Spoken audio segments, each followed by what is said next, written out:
Once upon a time, in the far-off land of late 2019, before the swarm came, before the masks were here, and before the exquisite solitude and blissfully socially enforced personal space was here, there was a mobile app. And I refuse to call it a game, by the way, despite it carrying the name of a game and having game-like presentations. No, it was not a game. It was, in my very own words when I very first reviewed it, a microtransaction disaster of vile greed and manipulation. Indeed, I speak, as presumably the title of this video would have told you already, of Minecraft Earth. And today, Microsoft have finally admitted what a complete and utter disaster of a hateful, unwanted, on-fire garbage pile of consumer hostile bullcrap it really was, by announcing its looming server shutdown and complete abandonment within the next few months.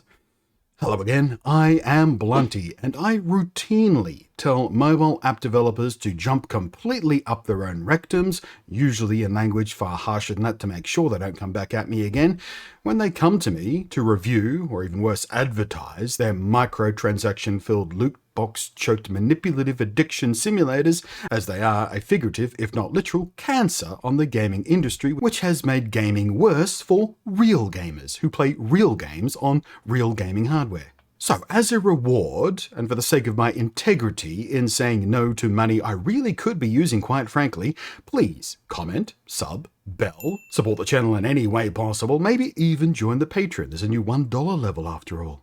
And I do lose most of that dollar in fees, but as a gesture, it's nice.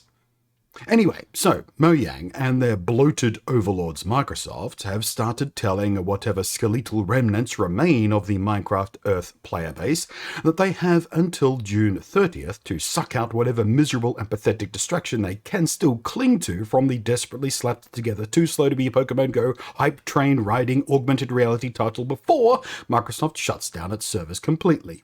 The developers are quoted as laying the blame for this miserable failure of this microtransaction vehicle, not a game, at the feet of the pandemic, of course. I quote, "Minecraft Earth was designed around free movement and collaborative play, two things that have become near impossible in the current global situation."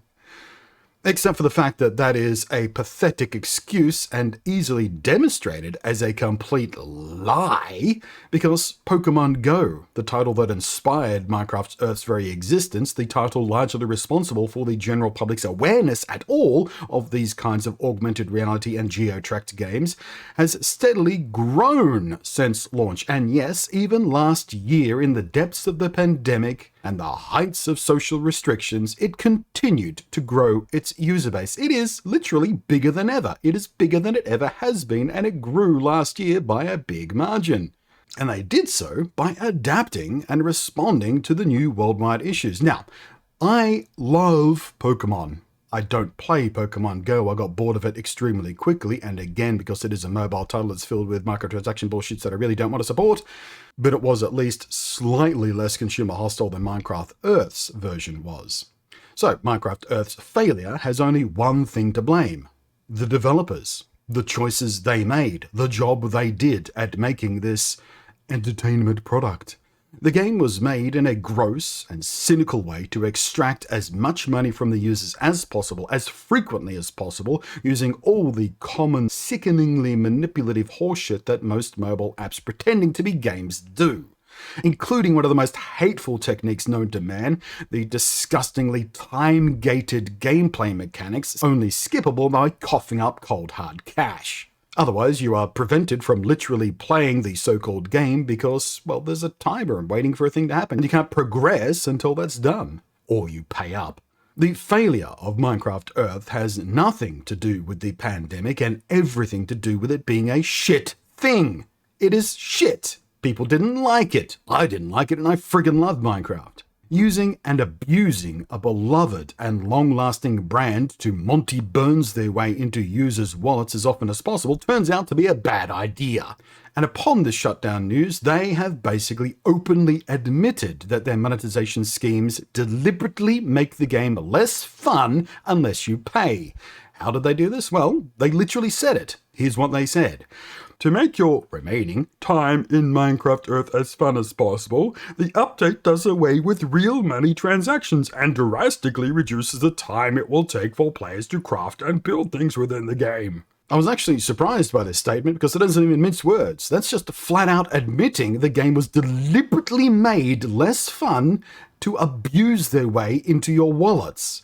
It just doesn't get any clearer than that statement. I wonder if that one slipped past the PR wordspin agents. I defy you to make a counter-argument that can hold even a single drop of water.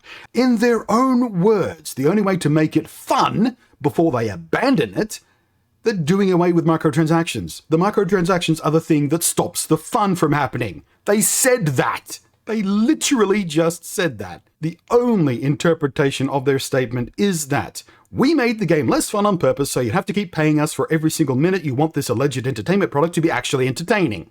And that, my friends, is why I refuse to take money from mobile game developers to advertise their cancerous, industry-damaging shit.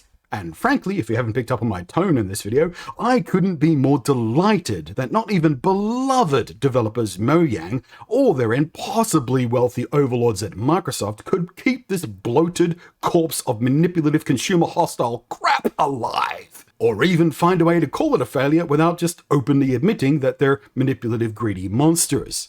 Because, as I demonstrated with Pokemon Go's continued success, it's not the pandemic. It's just not. It's no secret that microtransactions and loot boxes and all that related consumer hostile crap was born out of so-called mobile gaming. And I would love for this example, this huge failure from one of the world's biggest companies with one of the world's biggest brands, even they couldn't make it work in a way that people wanted to play it.